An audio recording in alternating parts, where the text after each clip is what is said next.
Majestade santa, meu prazer é te dizer, te amo, ó Senhor. Podemos cantar, é fácil de se aprender, não é? Em adoração, eu me rendo a ti. Tu és como um rio de águas vivas, flui dentro de mim. És manancial,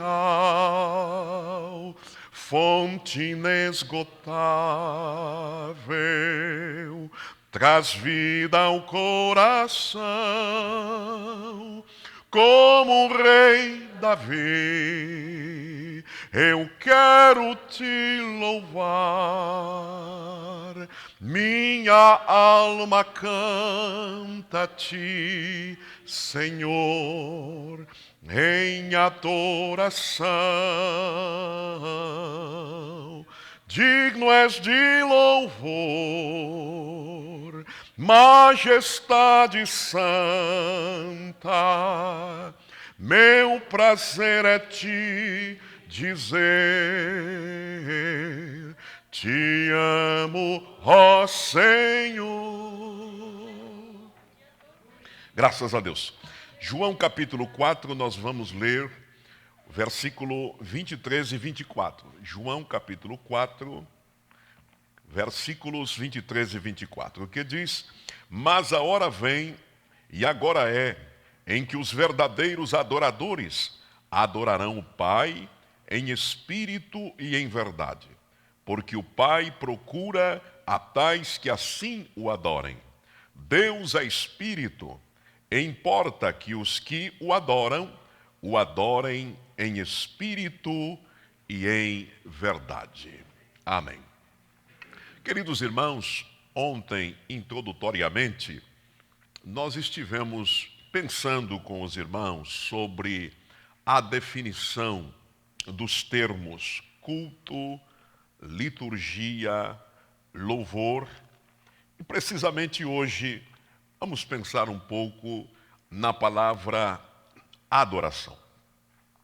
Nós temos aí, neste breve roteiro que os irmãos têm à mão, as definições no latim, no hebraico e também o que o texto grego fala no Novo Testamento a respeito da palavra adoração. O interessante é que quando se observa a palavra ou a origem da palavra adoração no latim, está muito atrelada à verbalização do louvor, desta adoração, uma adoração verbalizada. É interessante que aí nós temos a combinação de ad mais orare, que significa falar, e nós temos aí do latim a palavra adoração, ores, boca. Eu comentava ontem com o pastor Elianai Cabral a respeito disto, e isso de certa forma está nos dizendo e nos incentivando e nos motivando e nos levando a verbalizar também a nossa oração, isto é, abrir os nossos lábios e entoar louvores ao Senhor, abrir os nossos lábios para a publicação dos atributos, das qualidades, das virtudes do nosso homenageado. Lembrai-vos que a palavra culto significa veneração, é prestar homenagem. E quando você presta uma homenagem, aquela pessoa que está em destaque, então é manifestado a todos, naquele momento, as virtudes, os feitos, os atos, as obras desta pessoa. E cultuar a Deus significa isto: você manifesta através da tua vida, do teu louvor, das tuas palavras, da tua glorificação, das tuas honrarias, nós publicamos os atos, as virtudes, os atributos do Senhor. No que tange a palavra adoração no texto hebraico, é interessante que está muito voltado para postura física. Agora, o interessante é que a palavra adoração no hebraico, inicialmente, não apenas dá a ideia de alguém que se curva, se inclina diante de um potentado, de um senhor, de um rei, mas não somente se curva, mas se submete a ele. Isto é de suma importância. Há pessoas que dizem assim: eu acabei de chegar da minha igreja, eu acabei de chegar da adoração. Eu estive adorando o Senhor, mas saiu do templo, já não se adora mais. Eu sou dono do meu nariz, eu faço o que eu quero e não me submeto mais à regência, ao senhorio de Deus. Isso não é adoração. Adoração é muito mais do que dizer aleluia, glória a Deus, louvar ao Senhor em línguas, cânticos, enfim. Adorar deve ser um modus vivendi, deve ser um estilo de vida. A adoração no texto hebraico, repito, significa não apenas prostrar-se diante de um Senhor, mas também submeter-se a Ele. E logo adiante nós vamos observar que aí no texto desta apostila, que a adoração é literalmente submissão. Nós temos aí algumas palavras do texto hebraico. Nós temos a palavra gono, que quer dizer joelho, e daí nós temos na nossa língua genuflexo, né? Genuflexão, que se refere ao ato de prostrar-se. Nós temos a outra palavra que é proskunem, que também está intimamente ligada a esta que já citei, latreia e leiturgeu. Interessante que quando a palavra do Senhor fala a respeito deste termo, vem-nos à mente imediatamente, porque vem desta palavra, liturgia. Aquele que ministra, aquele que exerce a liturgia é o liturgos, é aquele que faz liturgia, é o liturgos. O interessante é que quando esta palavra aparece no texto grego do Novo Testamento, está muito atrelada à palavra trabalho, serviço, e no caso, serviço a Deus.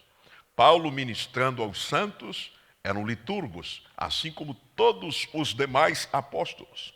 Interessante que Paulo oferecia seu serviço pastoral às igrejas como uma oferta aceitável a Deus. E ali aparece a palavra liturgia, em Romanos capítulo 15, versículo 16. Quando a Bíblia fala na segunda carta de Paulo aos Coríntios, capítulo 9, a respeito da obtenção de fundos para os carentes da igreja em Jerusalém, chama este trabalho, este esforço envidado, de liturgia também. Os cristãos, quando servem aos santos, motivados pelo amor, pela solidariedade cristã, então exercem o quê? Liturgia. Então, liturgos é aquele que faz liturgia. Eu estou pensando que o nosso trabalho, o nosso estender a mão ao necessitado, está muito atrelado à adoração. Então a adoração é muito mais abrangente do que se pensa. Quer dizer que eu estendendo a mão ao necessitado, eu estou adorando a Deus? Sim, sem dúvida alguma. Eu estou sendo um liturgos. Eu estou fazendo liturgia. Eu estou glorificando a Deus quando eu vou ao encontro daquele aflito e necessitado. Quando eu abro a minha mão, primeiramente abrindo o meu coração, quando eu abro também o meu bolso, a minha carteira, motivado por um amor fraternal. O amor, segundo Paulo escreveu aos Romanos, capítulo 5, versículo 5, que está derramado em nossos corações pelo Espírito Santo que nos foi dado. Estou lembrando agora de há muitos anos atrás, no interior de um estado brasileiro, um querido pastor sendo convidado para ministrar numa noite de sábado, em um culto festivo, em uma igreja que distava de sua cidade muitos quilômetros. Com dificuldade, ele comprou a sua passagem de trem, comprou a sua passagem e foi até aquela cidade para ministrar. Estava muito fria aquela noite, e depois de ter pregado com graça, a igreja ter sido edificada, pensava ele, alguém vai me hospedar. O pastor já providenciou alguém para me hospedar. Então, ao término daquele culto, ele ficou junto à porta, os irmãos foram saindo, o pastor foi embora com a sua família, e ele ficou aguardando então que o porteiro deve ser o homem destinado para me hospedar. Uma noite fria como esta, o trem de volta, de regresso para a minha casa, é amanhã às 6 horas da manhã. Então os irmãos foram saindo, o porteiro também foi embora, fechou a igreja. Ele disse: pregador, a paz do Senhor. Ele não teve a coragem de perguntar, então ele disse: então eu vou dormir no banco da estação de trem. E então ele foi caminhando em direção à estação de trem, encontrou um grupo de irmãos da banda musical que estavam na esquina, conversando, ainda segurando os instrumentos. Então ele teve uma ideia: eu vou perguntar onde é que fica um hotel por aqui, e certamente eles vão me ajudar, né? Eu vou sensibilizá-los. E ao se aproximar, perguntou: onde fica um hotel por aqui, meus irmãos? Alguém disse: olha o pregador aí, o senhor não conhece a cidade? O senhor faz o seguinte: o senhor desce aqui, pega a esquerda, a primeira esquerda, e depois a primeira direita, é logo ali. E ele, sem dinheiro, nem para hotel, enfim, não lhe deram nem o dinheiro da passagem. Que dificuldade! Mas ele não reclamou. Então ele continuou caminhando em direção à estação. Um irmãozinho que estava naquele grupo de músicos, o mais pobre financeiramente, ele correu atrás daquele irmão e disse: irmão, ninguém vai lhe hospedar. Ninguém, nem o pastor, nem o obreiro, nem o irmão do departamento que realiza esta festa. E ele disse: não, meu irmão, eu não tenho onde ficar. Ele disse: então o senhor vai para a minha casa? Onde já se viu um negócio desse? A minha casa é simples, o carpê é chão batido e o lustre é lampião, né? É uma casa que tem um cômodo só, se o senhor não se importar, mas o servo de Deus não pode ficar nessa situação, nesse frio, então o senhor vai ficar ali. Então ele levou este pastor para o seu casebre, e ali, com muito amor, cuidou do pastor. Tinha um pouquinho de café, ele fez aquele pouquinho de café, um pedacinho de pão, ele deu para o pastor e disse: olha, se o pastor não se importar, o senhor dorme aqui. Havia um cômodo ali, era sala, cozinha, quarto.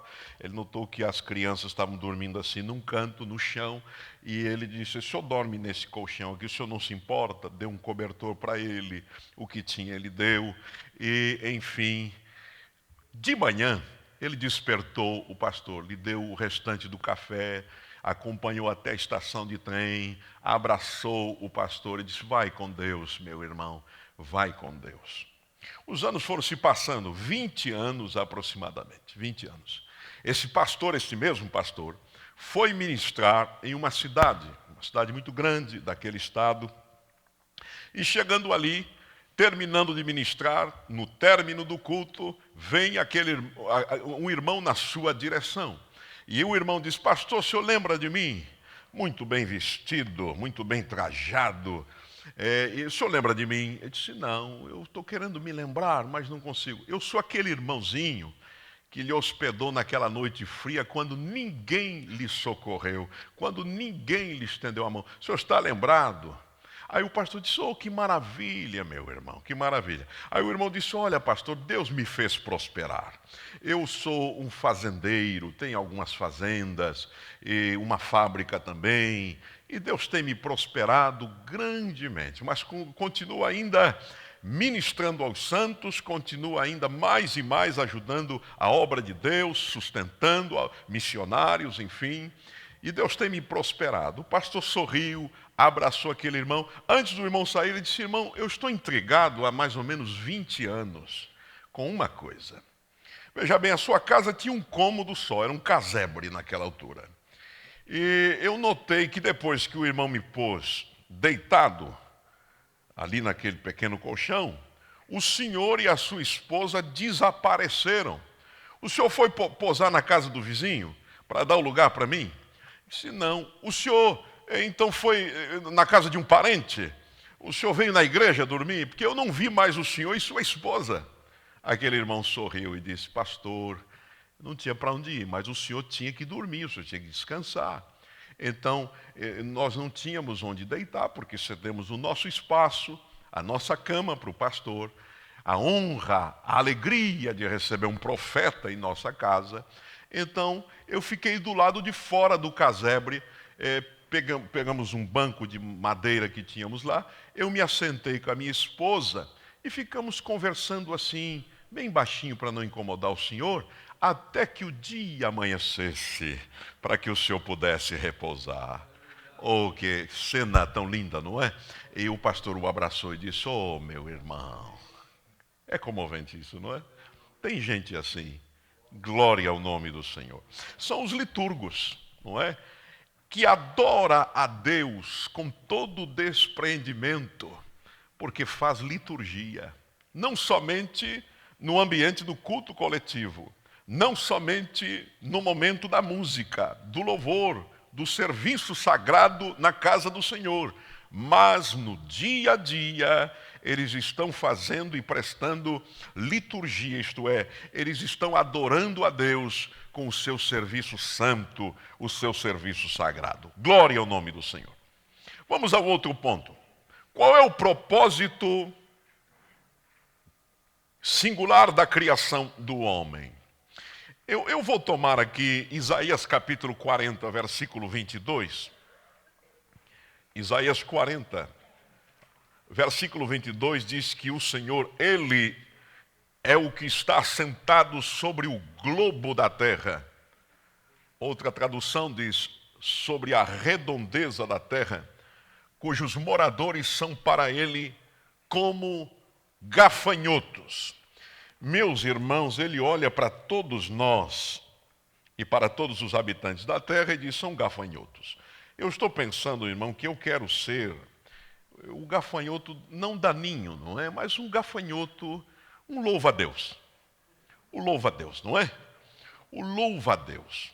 Louvai, diz o Salmo 150, louvai ao Senhor, louvai a Deus no seu santuário, louvai-o no firmamento do seu poder, louvai-o pelos seus atos poderosos, louvai-o conforme a excelência da sua grandeza.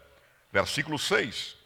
Tudo quanto tem fôlego, louve ao Senhor, louvai ao Senhor. O Salmo 145, no número 10 e 11 diz,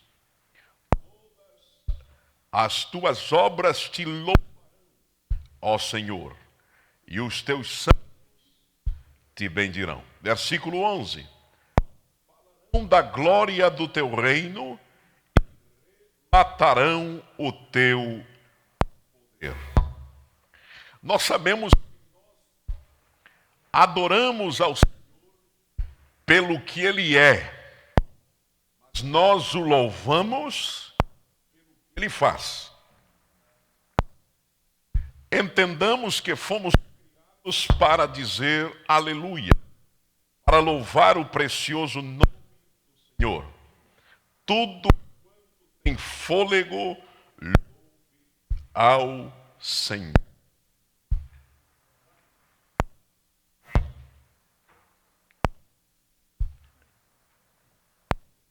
Não dá choque isso, não, né? Pois não.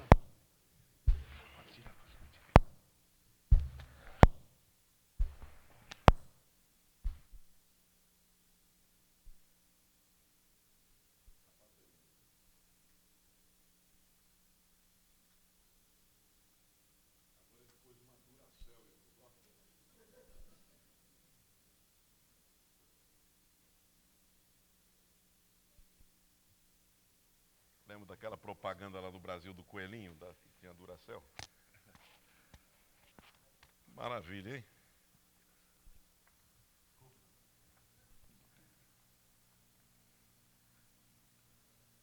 Deus escolheu-nos para louvor da sua glória. Deus escolheu Israel para ser uma nação, quando lemos no Antigo Testamento, uma nação de adoradores, de sacerdotes. Eu até fico pensando que, a princípio, o Senhor desejava que todo israelita fosse um sacerdote. Interessante, quando nós lemos no livro do Êxodo, no capítulo 19, versículo 6, o Senhor dizendo: e me sereis um reino sacerdotal. Desejo de que todos fossem adoradores, sacerdotes, diante do Senhor. Mas não deu certo. Reino sacerdotal. Primeiro, vocês vão ser reis, depois vão ser sacerdotes. Não dá certo. Porque o camarada que se torna rei, irmão, não quer ser sacerdote de jeito nenhum. O rei manda, o rei pode. O rei tem o canetaço, né, cara? Essa caneta tem poder. E quem se torna rei não quer ser sacerdote de jeito nenhum. Porque o sacerdote é sacrifício, é devoção, é renúncia. Aí no Novo Testamento o Senhor vem, ao edificar a sua igreja, diz: eu vou mudar essa história.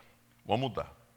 Então, Pedro escreve na primeira carta, capítulo 2, versículo 9: mas vós sois a geração eleita, a nação santa, o sacerdócio real. O rei vem depois. Sacerdote primeiro e rei depois, não é? Então o Senhor está dizendo: olha, se você for um bom sacerdote, você reinará comigo para todo o sempre. Eu estou pensando também no que Jesus disse, tomando o texto de Deuteronômio, em resposta à agressão de Satanás naquela tentação, quando este veio para Jesus e diz: transforma estas pedras em pães. Aí Jesus cita o texto de Deuteronômio 8:13, 8:3, nem só de pão viverá o homem, mas de toda a palavra que sai da boca de Deus. Estou pensando também que quando a minha alma tem fome, eu tenho um restaurante do crente, irmãos, é a boca de Deus. Porque da boca do Senhor saem as palavras de vida eterna. Quando eu estou com fome, eu venho na boca de Deus. Agora, quando Deus tem fome, eu estou dizendo isso aqui, não é falando de nenhuma carência que Deus tenha. Os irmãos entendem, não é? Eu estou dizendo do prazer, do anelo, do desejo que Deus tem em receber o nosso louvor. Quando eu tenho fome, eu venho na boca de Deus para me alimentar da sua palavra. Aí quando Deus tem fome, Ele vem na minha boca. O interessante é que o Salmo 50 nos diz, o Senhor dizendo assim: se eu tivesse fome, eu não te diria. Dizendo: como eu, porventura, a carne dos sacrifícios, bebo eu sangue de touros, e enfim. E aí ele fala: se eu tivesse fome, eu não te diria. Mas em seguida ele diz: oferece sacrifício de louvor. Paga os teus votos. Como que o Senhor dizendo: é desse tipo de comida que eu me alimento, que eu aprecio. Estou lembrando agora também de Cantares, capítulo 6, verso 2, que diz: o meu amado desceu ao seu jardim para se alimentar entre os lírios. E sem forçar o texto bíblico, porque Paulo disse em Romanos que tudo que foi escrito, para o nosso ensino foi escrito, eu quero ligar Cantares 6 e 2 com Hebreus 13, verso 15, que diz: oferece a Deus sacrifício de louvor, isto é, o fruto. Olha o fruto que ele vem buscar. O fruto dos nossos lábios. Fruto dos nossos lábios. Então, irmãos, fomos chamados para dar glória a Deus, para dizer aleluia. O Isaac da irmã Lúcia cantaram ontem aqui, cantam sempre com muita inspiração. O Isaac contou-me uma vez lá em Jaboticabal. Nós estávamos lá em Jaboticabal, o estado de São Paulo, e o Isaac contou-me de um japonês crente fazendo turismo na Europa, entrou num trem daqueles trens, não é? Trem bala. E ao entrar naquele vagão, se deparou com um africano também crente. Aí o japonês sentiu comunhão, não é? Porque dá liga mesmo, não é? Somos da mesma família. Aí o japonês olhou, percebeu que o africano, porque um sentou de frente para o outro, percebeu que o africano era crente. O africano, por sua vez, também sentiu a comunhão. E aí o japonês disse, mas eu só sei falar em japonês, nem inglês sei falar, só sei falar japonês. O africano, por sua vez, também disse, só sei falar na minha língua nativa. Mas aí o japonês teve uma ideia, lembrou-se de uma palavra que em todo mundo conhece, em qualquer língua, a palavra aleluia. Aí o japonês levantou a mãozinha assim, deu um sorriso para o africano e, aleluia, aleluia. O africano se alegrou e respondeu, aleluia. Foram algumas horas de viagem. Aleluia, aleluia, aleluia. Dava uma paradinha, uma pausa assim para tomar uma aguinha, né? E continuava de aleluia e aleluia. E aleluia, e aleluia, aleluia. Quem passava ali disse, que conversa boa essa, né? Só com a palavra. Uma conversa só com a palavra, aleluia, aleluia, aleluia, aleluia, aleluia. Muitas horas de viagem, aleluia, aleluia. O japonês tinha que descer na próxima cidade, pegou as malas e abraçou o africano, choraram. Um encostou o rosto no rosto do outro, a lágrima quente desceu e... aleluia, aleluia. O outro, aleluia, aleluia. E aí o trem foi saindo. O africano pôs a cabeça para fora, um lenço branco, e lá estava o japonês chorando, com as duas mãos levantadas, aleluia, e o trem foi saindo, aleluia, aleluia, aleluia, aleluia. Meus amados irmãos, fomos chamados como família de Deus para oferecer sacrifício de louvor ao Senhor. Podemos dizer amém por isto? Aí temos o próximo ponto, adoração é submissão. O louvor está relacionado com o que Deus faz, a adoração com o que Deus é.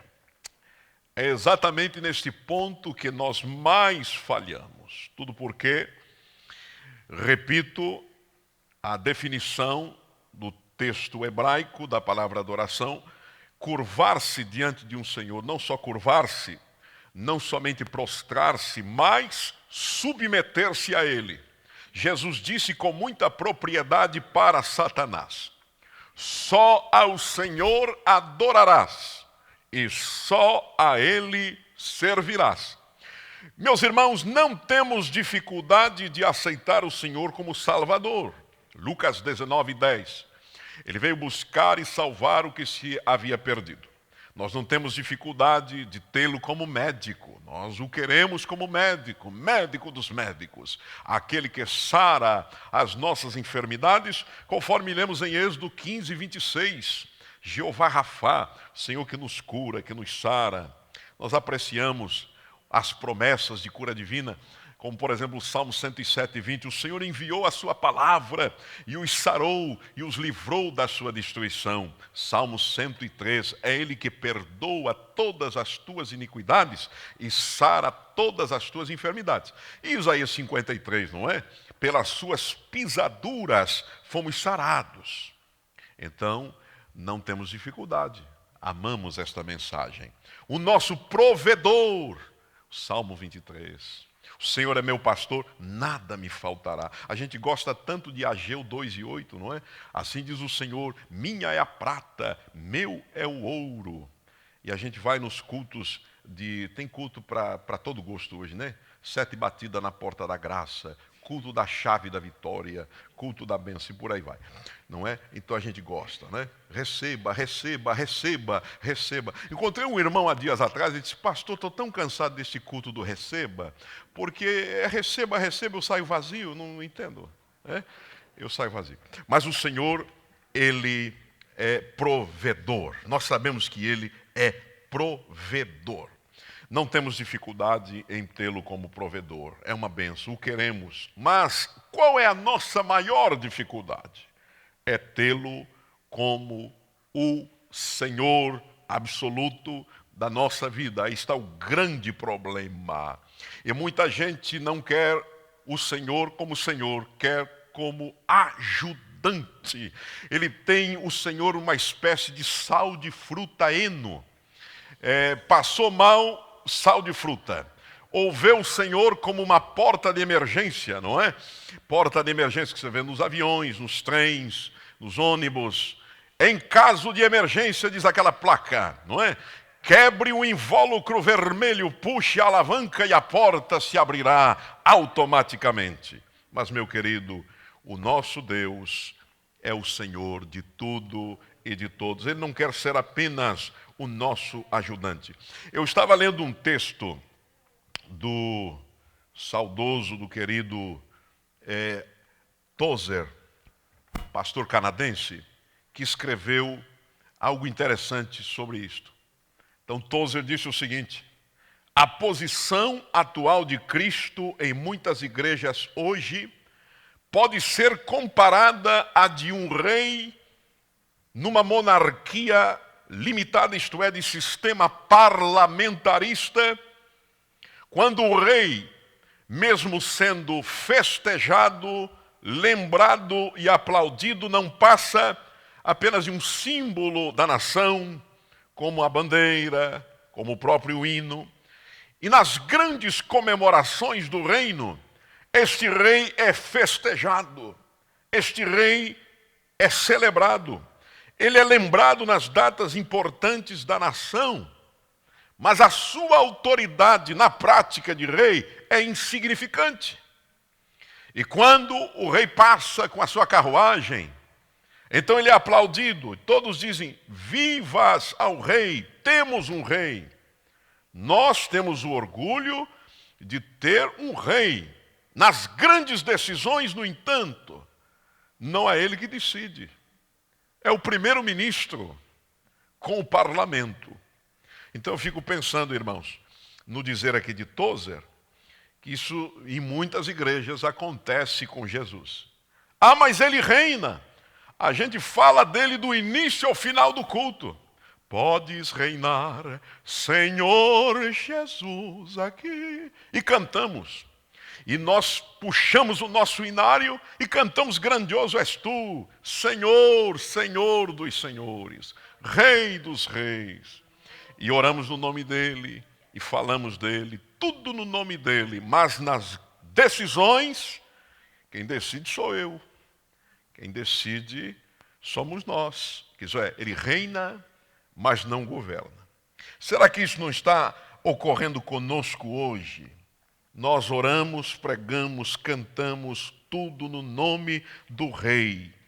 Mas, no momento da decisão, nós negamos a sua autoridade sobre nós com a nossa atitude. E nós, pastores, há quanto tempo ele já não está mandando muitas vezes em nossas decisões? Nós resolvemos tudo dentro do gabinete na base do canetaço. Canetaço, outros no barrigaço, permitam-me a expressão. Na politicalha, na barganha, na cama de gato, na rasteira, nos meios espúrios que o Espírito Santo abomina. O pastor Abraão de Almeida citou aqui Atos 15, 28, quando os discípulos, os apóstolos naquela primeira convenção em Jerusalém, o versículo 28 é muito interessante. Quando eles dizem assim: na verdade, pareceu bem ao Espírito Santo e a nós. Existem 3 situações quando nós pensamos nesse texto. 3 situações. Primeira, quando parece bem a nós e não ao Espírito Santo. Normalmente é assim. Ah, eu penso assim, eu vou fazer assim. Normalmente não parece bem ao Espírito Santo. Quando parece primeiro, isso pareceu bem a nós e não ao Espírito Santo. Segunda situação, quando parece bem ao Espírito Santo, normalmente nós não gostamos. O Espírito Santo falou, mas eu não gostei. Mas a terceira é esta aqui de Atos 15, 28. Pareceu bem ao Espírito Santo e a nós. Isso é, quando nós concordamos com a sua soberana vontade. Meus irmãos, a adoração é submissão. Eu estou lembrado do testemunho que eu ouvi do querido pastor Abiezer, que é pastor em Petrópolis, com o pastor Timóteo. Pastor Abiezer, filho do pioneiro no estado de Pernambuco, pastor José Amaro. Interessante que o pastor José Amaro tinha uma comunhão tão estreita com o Senhor, que um dia ele ouviu nitidamente a voz do Senhor. E a voz do Senhor lhe dizia: José, sê tu meu amigo como eu sou teu amigo. Olha que lindo, não é? Então ele tinha uma amizade muito estreita com o Senhor. Os irmãos do Recife contam, os mais antigos até hoje, que no momento da oração, quando Deus falava com ele, ele ouvia do Senhor nitidamente a voz. E ele perguntava: Senhor, o que eu vou fazer a respeito disto? Que decisão eu vou tomar, Senhor? Aí na oração, os irmãos testemunham até hoje, que ele conversava com Deus e ele dizia assim: é assim, meu Deus? É assim? Tá bom. Ah, sim. Não é para fazer isso? Ah, então não farei. É para fazer assim, desse jeito? Oh, Senhor, eu te dou graças. Amém. Ele precisava fazer algumas mudanças no estado de Pernambuco, de pastores, de uma cidade para outra. Aí ele pensou: é fácil. Eu pego um lápis, um papel e Joaquim vai para Petrolina, o de Petrolina vai para Garanhuns. É fácil. É fácil. A caneta, eu sou o presidente, está resolvido.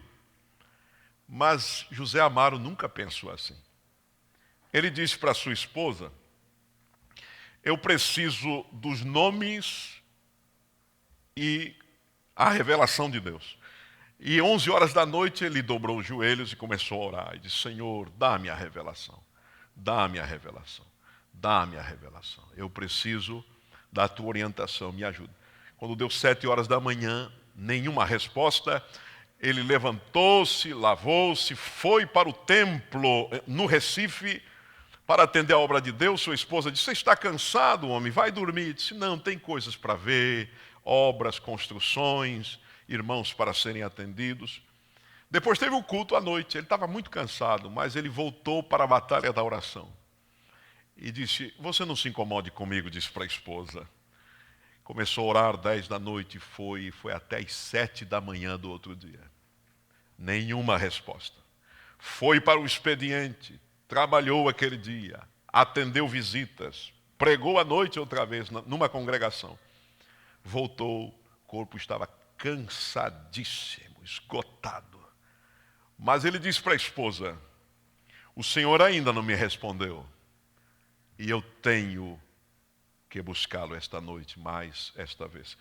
Dobrou os joelhos, terceira noite de oração. A irmã Alice conta que por volta das 6 da manhã, acordou-se com um gemido. Ele estava estirado do lado da cama, com o rosto no chão. E ela ouviu. Abiezer me contou, um dos filhos. Diz que ele disse, entre gemidos e choros, ele disse: Senhor, ó meu amigo mais chegado, essa é a terceira noite que eu te busco. Eu preciso da revelação. Naquele momento ele sentiu paz, abundante paz, como que uma luz descesse do céu sobre ele, iluminando aquele quarto. E ele sentiu a chegada da revelação. Ele, com muita dificuldade, levantou-se, apoiou-se junto à cama e disse: Alice, pega papel e lápis ali naquela gaveta. Ela correu e ele mesmo ajoelhado, e Deus foi falando: Joaquim vai para Petrolina. Oh, tá bom, Senhor. Para Garanhuns vai o Sebastião. Oh, que maravilha. E foi escrevendo as 10 cidades. Quando fechou, ele pegou o papel e disse: graças a Deus. Então, meus amados irmãos, ele foi. A esposa disse: você não dorme há 3 dias? Disse: agora estou com a vitória, estou renovado, não tem cansaço nenhum. Foi para o templo do Recife. Quando ele está entrando no pátio do templo do Recife, o primeiro pastor que está na lista que Deus deu, vem ao seu encontro. E ele diz assim: meu irmão, o senhor sabia que o senhor vai para tal cidade? O irmão deu um salto e falou em línguas e disse: esta madrugada, pastor José, Deus se revelou a mim e disse, de fato, que eu vou para esta cidade. Irmãos, vai ter confusão no ministério desse? Tem? Não tem. Maravilha. Um adorador é submisso ao Senhor. Nós estamos correndo um risco muito sério, irmãos. Muito sério hoje. Mas Deus tem misericórdia de nós. Nos voltemos ao altar. Voltemos ao altar. Rasguemos o nosso coração e não os nossos vestidos. Rasguemos a nossa alma. Rasguemos a nossa alma. Nós temos aqui, na sequência, a forma mais sublime de comunicação com Deus. Nós queremos destacar aí 4. A primeira, ação de graças. A segunda, petição. A terceira, intercessão. A quarta, adoração, a mais sublime. Concernente à ação de graças, interessante como Deus trabalha, não é? A gratidão precedendo sempre a bênção. Senhor, eu preciso que tu me cures desse cálculo renal. Aí não é curado, porque Deus diz assim, você nem agradeceu a cura da dor de cabeça da semana passada. Então, você agradece e recebe. É assim, Deus vai trabalhando. Um poeta cristão escreveu que a gratidão é a memória do coração. Isto é poético, é lindo. Coração não pensa, né? Mas isso é poético, é lindo. Não é teológico, mas é lógico. Deus trabalha assim. Você agradece, recebe e agradece, e assim vai. Paulo escreveu na primeira carta aos Tessalonicenses, capítulo 5, versículo 18, dizendo, em tudo dai graças. Em tudo dai graças. Em tudo dai graças. Dá graça pelo sol, dá graça pela chuva, dá graça quando você está no cimo, não é? Lá no topo do monte. Mas graças porque passei pelo vale. Graça quando o bolso está cheio, mas quando também está vazio. Graça. Eu passei em Curitiba, dias atrás, devia ser um irmão, não é? Um querido irmão, porque percebi pelo decalque, um Fiat 147. Está lembrado do Fiat 147? Todo comido de ferrugem, devorado pela ferrugem. E ele passou à minha frente assim, parou no semáforo, eu logo atrás, olhei, é o Fiat 147, né? 14.7, né? Não é? Tem o 4.4, esse é o 14.7, é mais potente ainda. Fiat 147. Aí um decalque atrás, o decalque dizia assim, estou na prova. Aí eu disse, estou vendo. Estou na prova. Aí o decalque terminava, mas sou filho da bênção. Aí foi embora o irmão. Falei, Deus te abençoe, meu irmão. É assim, ação de graças. Dar graças a Deus por tudo. Louvado seja o nome do Senhor. Segunda forma, petição. São 3 as palavras-chave do ministério da oração que Jesus ensinou. Mateus 7, 7 e 8. Pedi, batei, buscai. Agora essa é que nós mais apreciamos, mais gostamos. E dobramos o joelho e já, Senhor, cheguei. Chegou para quê, meu filho? Cheguei para pedir. Cheguei para pedir. Em decorrência disso, nós temos aí, não é? Culto da vitória para pedir. Culto das causas impossíveis para pedir. Culto das 7 batidas na porta da graça, para pedir. Mas é bíblico. Aí você diz, mas Senhor, mas foi o Senhor que mandou. Pedi, eu estou pedindo. Batei e abri-se-vos-á. Mas lembrai-vos que não é só pedir. Porque Salomão nos adverte dizendo que a sanguessuga tem 2 filhas. Dá. Venha a nós o vosso reino. A petição é importante. No entanto, devemos tomar cuidado, irmãos, que a adoração é a forma mais sublime de comunicação com Deus. Terceiro, a intercessão. Essa também é preciosa. Por que é preciosa? Porque você se esquece de você para lembrar dos outros, para lembrar do irmão, para lembrar das autoridades, para lembrar dos ímpios. Interessante que num culto doméstico, um querido pastor contava para mim, ele ensinava a filhinha a interceder. Isso lá em Curitiba. A Cíntia pequenininha, hoje está uma moça feita, mas a Cíntia pequenininha, desde pequena o pai ensinando a interceder. Então o pai sempre dizia, minha filha, ore pelos amigos, ore pelos parentes, ore pelo pastor, mas ore também pelos perdidos, viu? Ore sempre pelos ímpios. E ela ouviu aquele ímpios, aí um dia ela estava orando lá, Jesus salva os Simpsons, salva os Simpsons. Ele parou assim, aí disse, ímpios, criança, não é? Criança sempre traz essas coisas assim interessantes, não é? Salvar os Simpsons, eram os ímpios. Intercessão. Nós nos esquecemos de nós para lembrar dos outros. Glória a Deus. Maravilha. O Jó aprendeu esta lição preciosíssima. Interessante que o Senhor virou o cativeiro dele exatamente quando ele esqueceu dele, para lembrar dos outros. E parece que naquele momento em que ele edifica um altar, porque o Elifaz, Bildade e Zofar não falaram bem dele. Vieram de longe, disse, deve ter algum pecado escondido aí, não é possível. Deve estar em pecado, porque um homem nesse estado deve ter um pecado escondido. Não é feito esses irmãos, que o irmão não pode ficar doente, ele disse, deve ter alguma coisa aí enrustida, não é? Precisa ser confessada, enfim.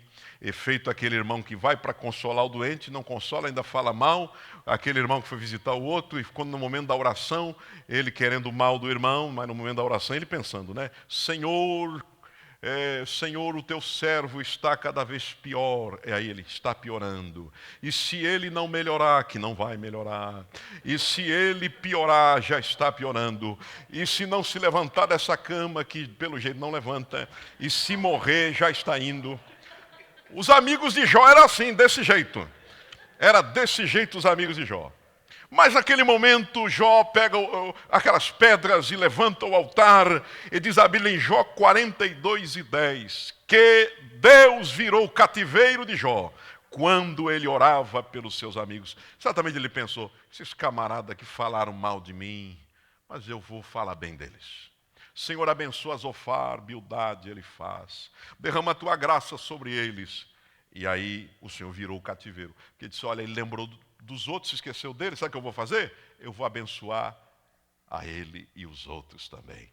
É assim que o Senhor faz. E a forma mais sublime é a adoração. Ó, vinde, adoremos e prostremo-nos, ajoelhemos diante do Senhor que nos criou. Quantos dizem amém? Deus os abençoe, amados, em nome de Jesus.